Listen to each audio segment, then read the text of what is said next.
Think your wedding day was stressful? You have no idea what real wedding pressure looks like. In 12th century England, getting married wasn't just about saying yes to the dress and hoping your relatives behaved themselves. It was about surviving a public spectacle that would make modern reality television producers blush with envy. Picture this. You're a young bride, maybe 14 years old if you're lucky, standing in front of not just your family and friends, but half the village. Everyone's watching, everyone's judging, and everyone's about to follow you into your bedroom to make sure you actually go through with consummating your marriage. No pressure, right? Welcome to medieval England, where privacy was a luxury nobody could afford, and wedding nights were community events. The bedding ceremony wasn't some quaint tradition your great-aunt mentions at family gatherings. This was serious business. We're talking about a ritual so important that it could make or break political alliances, determine inheritance rights, and decide whether your marriage was even legally valid. Mess this up, and you weren't just embarrassing yourself in front of cousin Margaret. You were potentially destroying carefully negotiated treaties between powerful families. But here's where it gets really interesting. What happened when a bride couldn't handle the pressure? What occurred when the stress of having dozens of people escort you to your marriage bed, undress you, and then sit around making jokes while you're supposed to perform your wifely duties became too much to bear? One particular incident in 12th century England shows us exactly how brutal this system could be for the women trapped within it. Medieval weddings were nothing like the romantic ceremonies we know today. Forget walking down the aisle to your beloved while your friends cry tears of joy. These were business transactions disguised as celebrations. The bride and groom often met for the first time on their wedding day, having been promised to each other by their parents when they were still children. Love wasn't just not required, it was considered irrelevant. The entire process revolved around one crucial concept: the dowry. This wasn't a gift from loving parents to help the happy couple start their new life together. The dowry was the bride's inheritance, handed over to the groom's family as payment for taking her off her parents' hands. Think of it as medieval Venmo, except instead of splitting dinner costs, you're literally buying a wife. These financial arrangements were negotiated with the same intensity as modern corporate mergers. Families would spend months hammering out the details of what land, goods, and cash would change hands. The bride herself was essentially a walking contract, and her wedding day was the signing ceremony. No wonder the stress levels were through the roof. The church had only recently figured out what actually constituted a marriage. Peter Lombard of Paris insisted that couples needed only to exchange specific words. I take you as my wife, and I take you as my husband. Sounds simple enough, right? Wrong, because there were actually two types of marriage recognition floating around, creating enough legal confusion to keep medieval lawyers busy for centuries. Secret marriages were technically prohibited, but the church recognized that people could get married without consent from parents, overlords, or even clergy. This created a legal nightmare where a promise of marriage followed by sexual intercourse was considered just as valid as a full ceremony. Suddenly, proving that consummation had actually occurred became absolutely critical. Enter the bedding ceremony, stage left, with all its public humiliation and social pressure. Here's where medieval medicine gets really fascinating, and by fascinating, I mean absolutely terrifying. Doctors in 12th century England believed women's bodies were basically ticking time bombs of instability. The dominant medical theory centered on something called uterine suffocation, or the wandering womb. Yes, you read that correctly. Medieval physicians genuinely believed that a woman's uterus could wander around her body like a lost tourist, causing all sorts of problems. This wasn't some fringe theory either. The concept traced back to ancient Greece, where Plato described the uterus as an animal within an animal that roamed throughout a woman's body, blocking passages and causing disease. Aretaeus of Cappadocia called it a living thing inside a living thing, which sounds like the tagline for a horror movie nobody asked for. According to these medical experts, the wandering womb was particularly problematic for virgins, widows, and unmarried women. Their unsatisfied uteruses would produce toxic fumes and take to wandering around, causing anxiety, suffocation, tremors, convulsions, and paralysis. The treatment? Placing good smells near the vagina, bad smells near the mouth, and encouraging sneezing to coax the wayward organ back into position. Medieval healthcare, everybody, where the cure was often worse than the problem. This medical understanding becomes crucial when we consider what happened during bedding ceremonies. Young brides showing signs of distress weren't seen as normal humans responding to an incredibly stressful situation. They were viewed as women whose bodies were literally malfunctioning due to their inherent female weakness. The bedding ceremony itself followed a specific ritual that would make even the most extroverted person want to hide under a rock. After the wedding feast and celebrations, the real fun began. The bride would be taken aside by the women in attendance, who would undress her, comb her hair, and offer what they cheerfully called friendly advice. Meanwhile, the men would prepare the groom, stripping him down to a dressing gown and making sure he was ready for his marital duties. Then came the grand procession to the bedchamber. The bride, now in her nightclothes, would be escorted to the bed by the female guests, while the groom received similar treatment from the men. A priest might bless the marriage bed for fertility, because apparently even God needed to get involved in this awkward situation. But wait, there's more. Once both bride and groom were in bed, the wedding party didn't just politely excuse themselves. Oh no, that would be far too considerate. Instead, they would sit on the sides of the bed and throw the couple's stockings at them. A direct hit was believed to indicate that the thrower would soon marry, turning the newlyweds into unwilling targets in a medieval game of romantic darts. Only after this charming display of public humiliation would the curtains finally be drawn around the bed, leaving the couple alone to consummate their marriage. The entire community had essentially supervised the preliminaries to what should have been the most intimate moment of their lives. Now imagine you're a teenage girl who's never met her husband before today. You've been dressed up, paraded around, negotiated over like livestock, and now dozens of people have escorted you to a bed where you're expected to perform sexually with a stranger while they make jokes and throw things at you. Your medical understanding tells you that any distress you feel is due to your inherently defective female body, and everyone around you expects you to simply endure it all with a smile. The psychological pressure was enormous. These weren't modern adults making informed decisions about their lives. Many brides were children, some as young as 12 or 13, thrust into situations they couldn't possibly understand or control. The weight of family honor, political alliances, and economic agreements rested on their shoulders, and failure wasn't an option. Medieval sources tell us about royal weddings where the pressure reached truly insane levels. Take the marriage of Margaret, daughter of Henry III, to Alexander III of Scotland.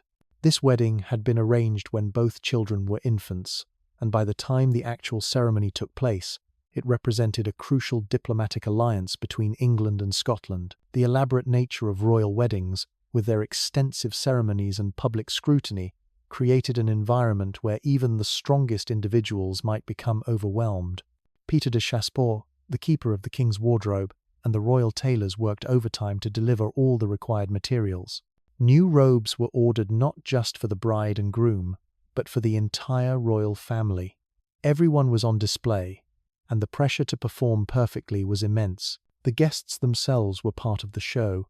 Aside from celebrating the union, they were demonstrating their own wealth, status, and loyalty to the crown.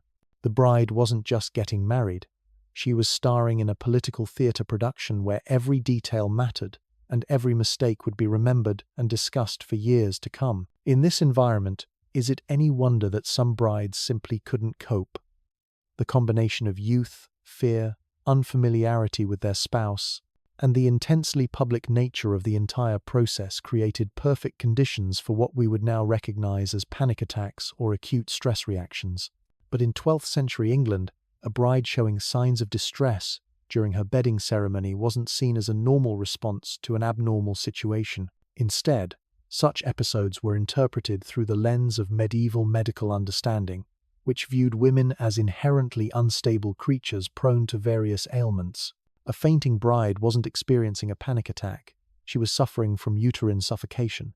Her distress wasn't a reasonable response to an unreasonable situation. It was evidence of her feminine weakness and medical instability. The social implications of such an episode would have been devastating. When a bride fainted publicly during her bedding ceremony, it raised questions about her health, her willingness to consummate the marriage, and potentially the validity of the union itself. The community witnesses would have been concerned about whether the marriage could be properly consummated and legally validated. This brings us to one particular incident that illustrates just how brutal this system could be. In the winter of 1170, a young English noblewoman found herself at the center of what would become one of the most talked about wedding disasters of the 12th century. Her story reveals the dark reality behind medieval marriage customs and shows us exactly what happened when the pressure became too much to bear. But before we dive into that dramatic tale, we need to understand exactly what medical treatments were available for women who fainted or showed distress during these ceremonies, and how the medieval understanding of female hysteria shaped the response to such incidents. Because what happened next would be determined not by compassion or common sense, but by the bizarre medical theories and social expectations of 12th century England. The medical response to a fainting bride would have been swift, but not necessarily helpful. Medieval physicians operated under the humoral theory, which suggested that all illness resulted from an imbalance of the four bodily humors: blood, phlegm, yellow bile, and black bile. When a woman collapsed during her bedding ceremony, doctors would immediately assume her humors were out of whack, probably due to an excess of blood or a deficiency of heat in her system. Bloodletting was the go-to treatment for almost everything, including fainting spells. Physicians would make cuts in the woman's neck or forearm, allowing blood to drain into a bowl while everyone stood around, acting like this was perfectly reasonable medical care. The theory was that removing excess blood would restore balance to her system and prevent future episodes of uterine wandering. If cutting wasn't dramatic enough, they'd bring out the leeches, those delightfully slimy, blood-sucking creatures that medieval doctors considered the height of medical sophistication. But bloodletting was just the opening act. The real show began when physicians started treating what they believed was the root cause, the wandering womb. Remember, medieval doctors genuinely thought a woman's uterus could pack up and take a vacation to other parts of her body, causing all sorts of inconvenient symptoms like fainting, breathing difficulties, and general hysteria. The treatment for this supposed uterine tourism was as bizarre as the theory itself. Physicians would place aromatic herbs and pleasant scents near the woman's genitals to attract the wayward womb back to its proper location. At the same time, they'd hold foul-smelling substances near her nose and mouth to repel the uterus from wandering upward. The medieval medical establishment had essentially turned women's bodies into a game of olfactory ping-pong, using competing smells to herd internal organs around like livestock. If smell therapy didn't work, doctors would try to provoke sneezing fits, believing that violent sneezing could physically shake the uterus back into place. They'd tickle the woman's nose with feathers, blow pepper into her nostrils, or wave pungent herbs under her face until she sneezed uncontrollably. Picture a room full of grown adults seriously attempting to sneeze someone's reproductive organs back to their proper anatomical position, and you'll start to understand why medieval medicine had such a stellar reputation. The most disturbing aspect of these treatments was that they were often performed in front of the same wedding guests who had just witnessed the bride's collapse. Privacy wasn't a concept that extended to medical care, especially when the patient was a woman whose body was considered community property through marriage. The bride's distress became a public spectacle, with physicians demonstrating their expertise, while family members and friends offered helpful suggestions about which herbs might work better or whether more leeches were needed. The social implications of a bride fainting during her bedding ceremony extended far beyond immediate medical concerns. In a society where marriages were political and economic alliances, a bride's inability to cope with the wedding night rituals raised serious questions about the validity of the entire arrangement. Family members who had negotiated the marriage would worry that their carefully planned alliance was in jeopardy. If the bride couldn't handle the stress of the bedding ceremony, how could she be trusted to fulfill her primary duty of producing heirs? Medieval society placed enormous pressure on women to prove their fertility and strengthen family bloodlines through successful pregnancies. A fainting episode during the consummation ritual could be interpreted as a sign of weakness that might affect her ability to bear children. The groom's family would be particularly concerned about whether they were getting their money's worth. Remember, they had just paid a substantial dowry for this bride, and her public collapse might suggest they'd made a poor investment.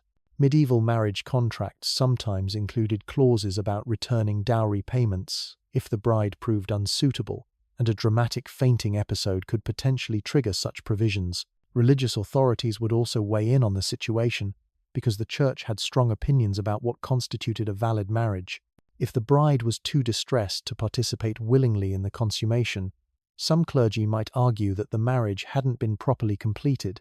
This could lead to demands for the ceremony to be repeated once the bride recovered, subjecting her to the same ordeal all over again. The political ramifications could be even more serious. If the marriage was part of a larger diplomatic arrangement between noble families or different regions, the bride's collapse might be seen as an omen of failed negotiations. Medieval people were deeply superstitious, and any disruption during important ceremonies was often interpreted as divine disapproval or a sign of future misfortune. The incident we're about to explore occurred during the winter of 1170, when Lady Matilda of Wessex found herself at the centre of what would become one of the most scandalous wedding disasters of the 12th century. Matilda was the 17-year-old daughter of a minor English lord, promised in marriage to Sir Geoffrey de Clare, a Norman knight nearly twice her age who controlled significant lands in the Welsh borderlands. The marriage had been arranged to secure her father's loyalty to the Norman establishment and provide Sir Geoffrey with an English wife who could help legitimize his control over recently conquered territories. Both families had invested heavily in the wedding preparations, seeing it as an opportunity to display their wealth and political connections to the broader noble community. The ceremony itself had proceeded normally throughout the day. Matilda had played her part perfectly during the church service, speaking her vows clearly and accepting the ring without visible distress. The wedding feast had been elaborate, featuring multiple courses, expensive wines, and entertainment from traveling musicians. Guests praised the arrangements and complimented both families on the successful alliance. But as evening approached and the time came for the bedding ceremony, something went terribly wrong. The female guests had taken Matilda to the bridal chamber, where they began the traditional process of preparing her for her wedding night. They removed her elaborate wedding gown, unpinned her hair, and dressed her in a fine linen nightgown that had been specially made for the occasion. According to witnesses, Matilda seemed increasingly agitated during this process. She began breathing rapidly. Her hands shook as the women tried to arrange her hair, and she repeatedly asked if the ceremony was really necessary. The older women tried to reassure her with the traditional friendly advice about marital duties, but their well-meaning counsel seemed to make her more nervous rather than less. When the male guests arrived with Sir Geoffrey, the situation deteriorated rapidly. The sight of her new husband, now dressed only in a linen nightgown and surrounded by laughing, wine-soaked wedding guests, seemed to trigger something in Matilda's mind. Her breathing became even more labored. She began to sway on her feet, and witnesses reported that her face turned deathly pale. The wedding party proceeded with the traditional ritual regardless of Matilda's obvious distress. They helped both bride and groom into the marriage bed, arranged the curtains, and began the customary stocking-throwing ceremony. But as the first stocking flew through the air toward the bed, Matilda let out a strangled cry and collapsed completely, falling sideways across the mattress in what appeared to be a dead faint. The reaction was immediate and chaotic. Some guests screamed, thinking the bride had died. Others rushed forward to check her pulse and breathing. Sir Geoffrey, finding himself alone in bed with an unconscious bride while dozens of people crowded around offering conflicting medical advice, reportedly began shouting for everyone to leave the chamber immediately. But the damage was done. Word of the bride's collapse spread through the wedding feast like wildfire, reaching every corner of the celebration within minutes. The carefully orchestrated political theatre had devolved into a medical emergency, and everyone present knew they were witnessing something that would be talked about for years to come. The physicians who were hastily summoned to treat Matilda arrived with their full arsenal of medieval medical knowledge, which unfortunately meant they were about to make the situation considerably worse. But their response, and the social chaos that followed, would reveal just how brutal the intersection of medicine, politics, and gender could be in 12th century England. What happened next would transform a private medical crisis into a public scandal that would haunt both families involved and provide a stark illustration of what happened when medieval society's expectations collided with human limitations. The treatment Matilda received, the rumors that spread about her condition, and the long-term consequences of that winter evening would show exactly why the bedding ceremony was both the most important and most dangerous moment in any medieval woman's life. The physicians arrived at Matilda's bedside, carrying their leather satchels filled with what passed for medical equipment in 12th century England. Dr. William de Montfort, the most respected physician in the region, took charge of the situation with the confidence of a man who had never doubted that women's bodies were mysterious, defective contraptions requiring constant male supervision. His first diagnosis was immediate and predictable: uterine suffocation. The wandering womb had clearly abandoned its proper position and was now wreaking havoc throughout Matilda's body. Dr. de Montfort announced this to the assembled crowd with the authority of someone stating an obvious fact, like observing that water was wet or that peasants smelled terrible. The treatment began immediately, right there in the crowded bridal chamber. Privacy wasn't even a consideration when dealing with what medieval medicine considered a routine female malfunction. Sir Geoffrey was politely asked to step aside, but the wedding guests were encouraged to stay and observe the fascinating process of correcting a wayward uterus. Dr. de Montfort's apprentices unpacked their supplies with ceremonial precision. First came the bloodletting equipment: sharp iron blades, ceramic bowls, and strips of cloth for binding wounds.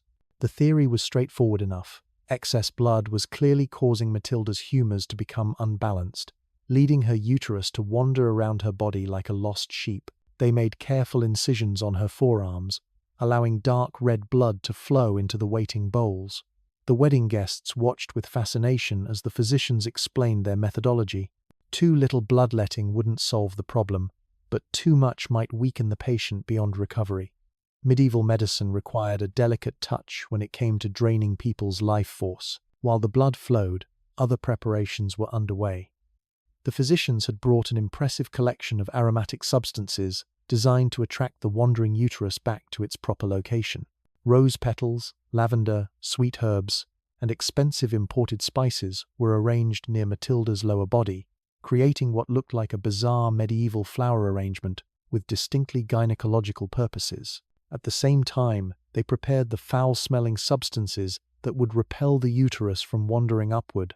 Rotten eggs, spoiled fish, burning sulfur, and human excrement were positioned near Matilda's head. The bridal chamber, which had been filled with the pleasant scents of wedding celebrations just minutes earlier, now reeked like a combination of flower shop and sewage pit. The contrast was so overwhelming that several wedding guests began to feel queasy themselves. Lady Margaret de Vere, Sir Geoffrey's aunt, actually vomited into a chamber pot, though she insisted it was from concern for the bride rather than the smell. The physicians noted this reaction with interest, wondering if sympathetic uterine wandering might be contagious among groups of women. Dr. de Montfort then began the most theatrical part of the treatment, attempting to sneeze Matilda's uterus back into position. His apprentices held various pungent substances under her unconscious nose, while the master physician tickled her nostrils with a goose feather.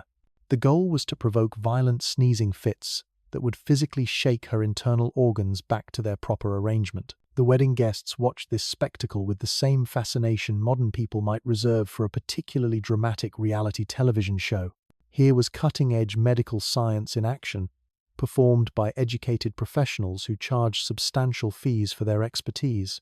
The fact that it involved shoving rotten fish near an unconscious bride's face while tickling her nose with bird feathers somehow seemed perfectly reasonable given the circumstances. After 20 minutes of intensive nose tickling, Matilda finally began to stir. Her eyelids fluttered, she made soft groaning sounds, and her breathing became more regular. Dr. de Montfort immediately took credit for this improvement, explaining to the assembled crowd how his skilled treatment had successfully coaxed the wayward uterus back to its proper location. But Matilda's awakening only revealed the true extent of her distress. As consciousness returned, so did her awareness of the situation. She found herself lying in a bed surrounded by dozens of people, covered in her own blood from the bloodletting, with various rotting substances arranged around her body while strange men poked at her with feathers. Her reaction was immediate and dramatic. She began screaming, not the refined distress of a noble lady, but raw, primal terror, that cut through the chamber like a sword through silk. The sound was so piercing and desperate that several guests instinctively stepped backward, as if the noise itself might be contagious. The physicians interpreted this response as evidence that their treatment had been only partially successful. Clearly, the uterine wandering had been corrected, but now they were dealing with a case of acute hysteria brought on by the trauma of having a rogue reproductive organ loose in the patient's body cavity. Dr. de Montfort made the executive decision to increase the intensity of treatment. More bloodletting was clearly needed, along with stronger aromatic therapy and possibly some herbal sedatives to calm the patient's overwrought feminine nervous system. Medieval medicine operated on the principle that if a little bit of something didn't work, a lot more of it probably would. The second round of bloodletting was more aggressive. They opened additional veins in Matilda's neck and ankles, creating what looked like a small battlefield scene in the bridal chamber. The ceramic bowls filled with blood, while the physicians maintained their confident demeanor, explaining to the horrified wedding guests that this level of blood loss was completely normal for treating severe cases of uterine displacement. Sir Geoffrey, who had been standing quietly in the corner, watching his new wife being systematically drained of blood while surrounded by rotting fish, finally spoke up. He suggested, rather timidly, that perhaps the physicians had done enough for one evening. Maybe Lady Matilda needed rest, rather than additional medical intervention. Dr. de Montfort dismissed this suggestion with the patronizing patience reserved for laypeople who didn't understand the complexities of female anatomy. Rest was exactly the wrong approach for treating hysteria, he explained. The condition required active intervention to prevent the uterus from resuming its wandering behavior. Left untreated, uterine suffocation could progress to permanent madness or even death. The herbal sedatives came next, a mixture of poppy extract, wine, and ground beetles that was supposed to calm Matilda's overwrought nerves while preventing further episodes of organ migration. The concoction tasted as horrible as it sounded, and getting it down Matilda's throat while she continued screaming required the combined efforts of 3 apprentices and 2 female guests. The drug had an almost immediate effect.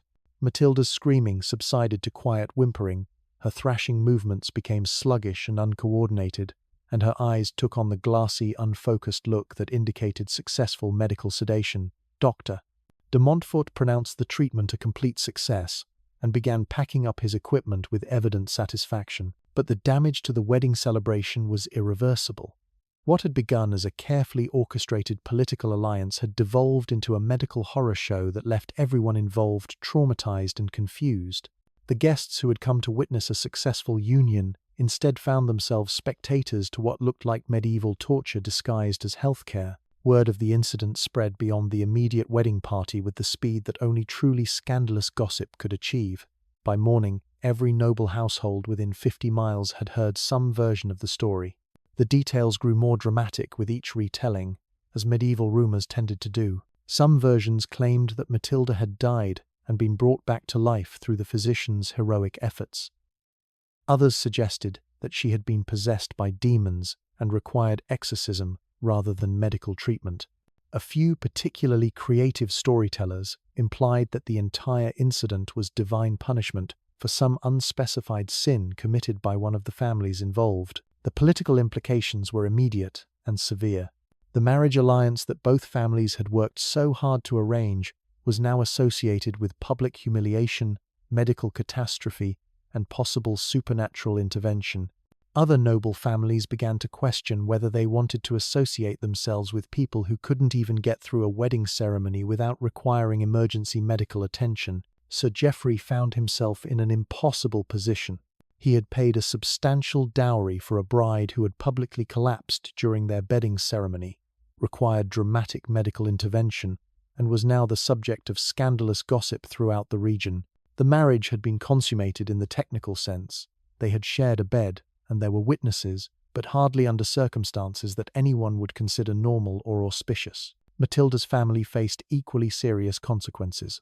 Their daughter's public breakdown reflected poorly on their bloodline and raised questions about what other hereditary weaknesses might be lurking in their family tree. Future marriage negotiations would inevitably reference this incident, making it much harder to arrange advantageous matches for Matilda's younger sisters. The church authorities were particularly concerned about the spiritual implications of the incident. Had Matilda's collapse been a sign of divine disapproval of the marriage? Was there some hidden impediment to the union that God had chosen to reveal through this dramatic intervention? These questions required careful theological consideration and possibly formal investigation, but perhaps most significantly, the incident highlighted the brutal reality of what medieval women were expected to endure in the name of family honor and political alliance. Matilda's story wasn't unique. She was simply unlucky enough to have her breakdown occur in front of witnesses who would spread the tale throughout medieval society. The aftermath of that winter evening would continue to reverberate through both families for years to come, serving as a stark reminder of the human cost of treating marriage as a business transaction and women as commodities to be negotiated over and exchanged. The bedding ceremony that was supposed to celebrate the beginning of a new life together had instead become a public demonstration of just how fragile the entire medieval social system really was when it collided with basic human limitations. What happened to Matilda in the days and weeks following her wedding night collapse would reveal even more about medieval society's approach to women who failed to conform to its impossible expectations. Her story was far from over, and the consequences of that single moment of human vulnerability would echo through her life in ways that no one present that night could have imagined. The days following Matilda's wedding night disaster unfolded like a slow-motion catastrophe that nobody could stop watching. Medieval society had a peculiar talent for turning personal tragedy into public entertainment, and Matilda's story provided exactly the kind of scandalous content that kept noble households buzzing with gossip for months. Sir Geoffrey's household became a prison disguised as a manor house. Matilda spent the first week after her collapse confined to her chambers, officially recovering from her medical treatment but actually hiding from the shame that had engulfed both families. The servants whispered in corners, the visiting relatives spoke in hushed tones, and everyone pretended that having your new bride require emergency bloodletting during the bedding ceremony was perfectly normal. The physicians continued their treatments with the persistence of medieval medical professionals who never met a problem they couldn't make worse. Through creative application of leeches and herb-scented torture, Dr. de Montfort established a regular schedule of visits, appearing every few days with fresh supplies of aromatic substances and increasingly exotic theories about what might be wrong with Matilda's wandering reproductive organs. Each medical session became a performance for the household. Servants would gather outside the chamber door, listening to the sounds of treatment while placing bets on whether this session would involve more bloodletting or just the usual combination of pleasant and foul smells. The whole manor developed an unhealthy fascination with their mistress's medical condition, treating her ongoing hysteria like a recurring theatrical production. Matilda herself existed in a fog of herbal sedatives and medieval antidepressants that made everything feel distant and unreal. The poppy extracts kept her calm, but also left her struggling to form coherent thoughts or maintain conversations. When visitors came to check on her recovery, they found a young woman who seemed to be floating through her own life rather than actually living it. The religious authorities arrived in the second week, bringing their own theories about what had really happened during the bedding ceremony. Father Benedict, the regional church investigator, had seen enough dramatic wedding incidents to know that supernatural forces were usually involved when noble marriages went spectacularly wrong. His investigation began with interviews of every wedding guest who had witnessed Matilda's collapse. Each person provided a slightly different version of events, with details that grew more supernatural with each retelling. Some claimed they had seen strange shadows moving around the bridal chamber. Others insisted they had heard unearthly voices, speaking in languages that definitely weren't Latin or French. Father Benedict took detailed notes, cross-referencing the testimonies to determine whether demonic possession might explain Matilda's behavior better than simple medical hysteria. The church had extensive experience dealing with women who claimed to be afflicted by wandering wombs, and they had developed sophisticated techniques for determining when evil spirits were actually responsible for feminine misbehavior. The theological implications were serious enough to warrant consultation with higher church authorities. If demons had interfered with the wedding ceremony, the marriage itself might be invalid. This possibility sent both families into panic mode, because invalidating the marriage would mean returning the dowry and admitting that their carefully negotiated alliance had been cursed from the beginning. Meanwhile, the political consequences continued to multiply like medieval gossip on market day. Other noble families began distancing themselves from both the de Clare and Wessex households, worried that association with cursed bloodlines might bring bad luck to their own marriage negotiations. Several potential business partnerships were quietly cancelled, and invitations to important social events stopped arriving. The economic impact was immediate and brutal.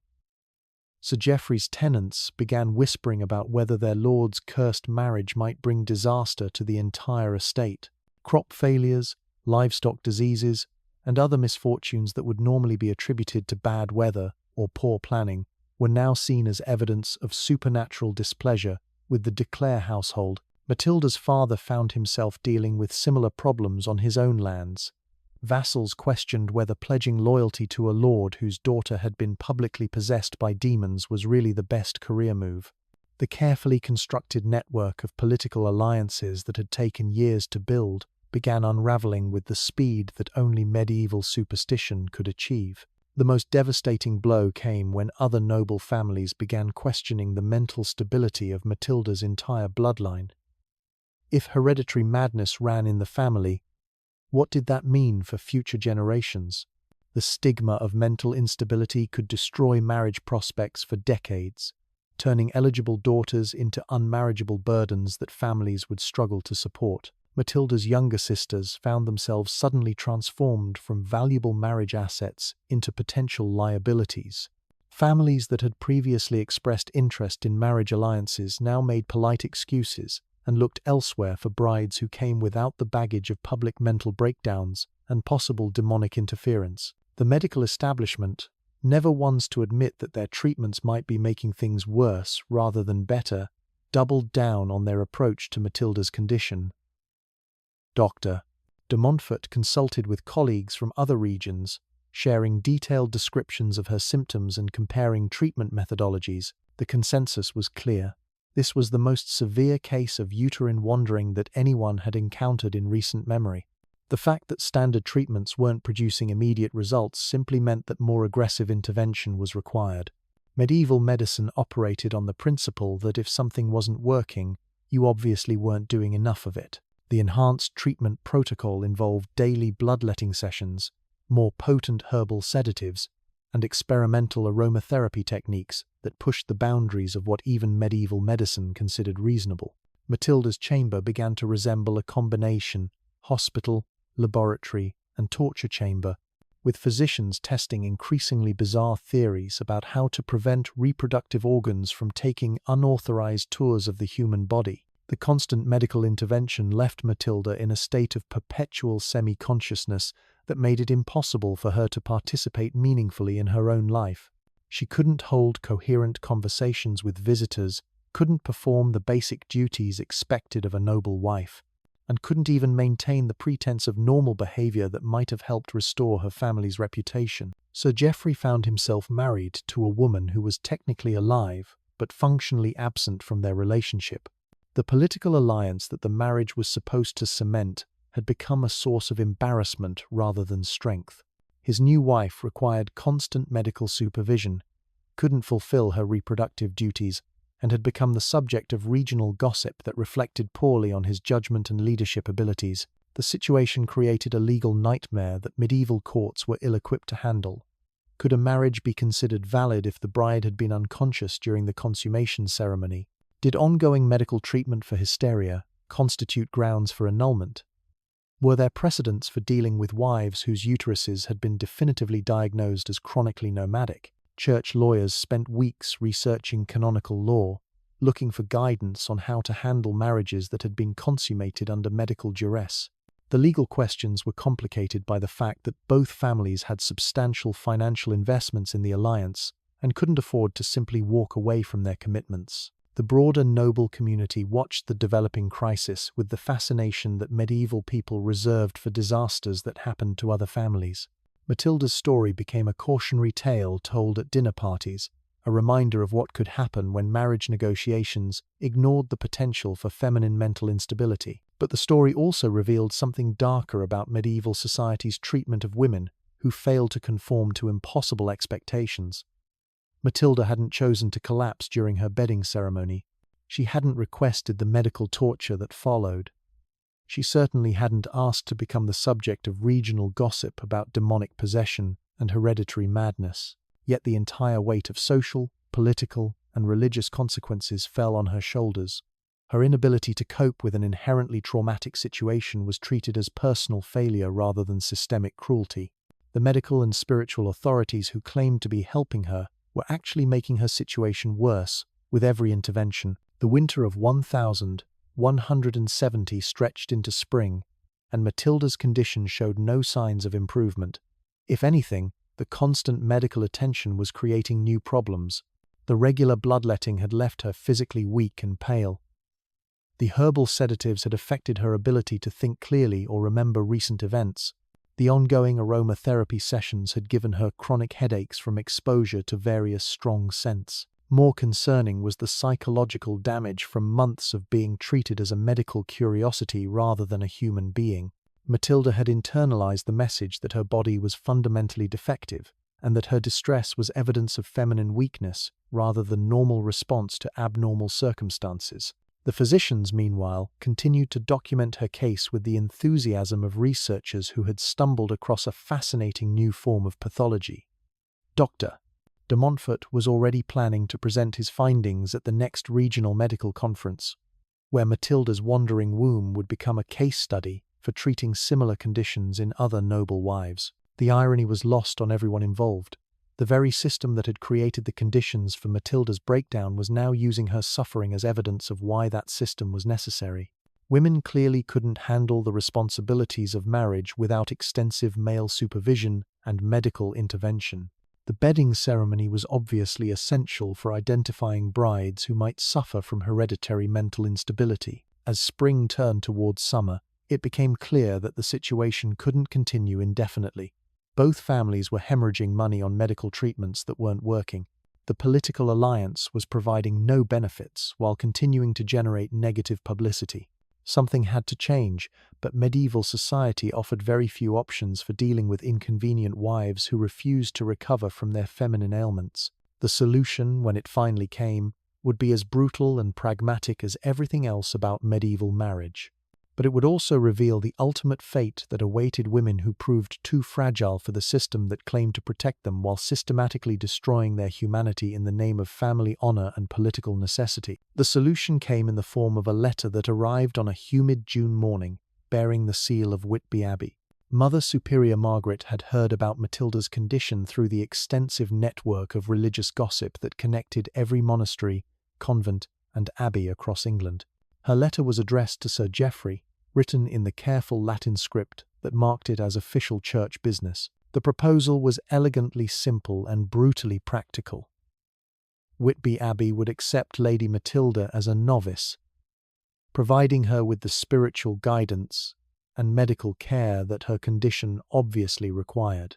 The church had extensive experience dealing with women whose delicate feminine constitutions couldn't handle the rigors of married life. A convent environment, with its structured routine and freedom from marital pressures, often proved therapeutic for ladies suffering from chronic uterine displacement. The financial arrangements were equally straightforward. Sir Geoffrey would make a substantial donation to the abbey, essentially paying them to take his inconvenient wife off his hands. In return, Matilda would spend the rest of her life in prayer and contemplation, safely removed from society where her mental instability couldn't cause further embarrassment to either family. The proposal solved everyone's problems except Matilda's. 12. Sir Geoffrey could claim that his wife had received a divine calling to religious service, transforming her medical catastrophe into a spiritual triumph. Her family could argue that sending their daughter to a prestigious abbey demonstrated their piety and commitment to the church. The physicians could declare their treatment successful, since removing the patient from stressful situations was clearly the logical next step in her recovery. Dr. de Montfort was particularly enthusiastic about this development. He had been running out of creative ways to treat Matilda's wandering womb, and frankly, the constant house calls were becoming expensive and time-consuming. A convent full of nuns would provide excellent opportunities to study feminine hysteria in a controlled environment, while also giving him a graceful exit from a case that had proven more challenging than anticipated. So, there you have it, the brutal reality of medieval marriage. Matilda's story wasn't unique, just unlucky enough to become public entertainment. The next time you think your wedding stress is unbearable, remember that at least nobody's planning to follow you into your bedroom with rotting fish and medical leeches. Medieval England, where love was optional, but surviving your wedding night required actual miracles.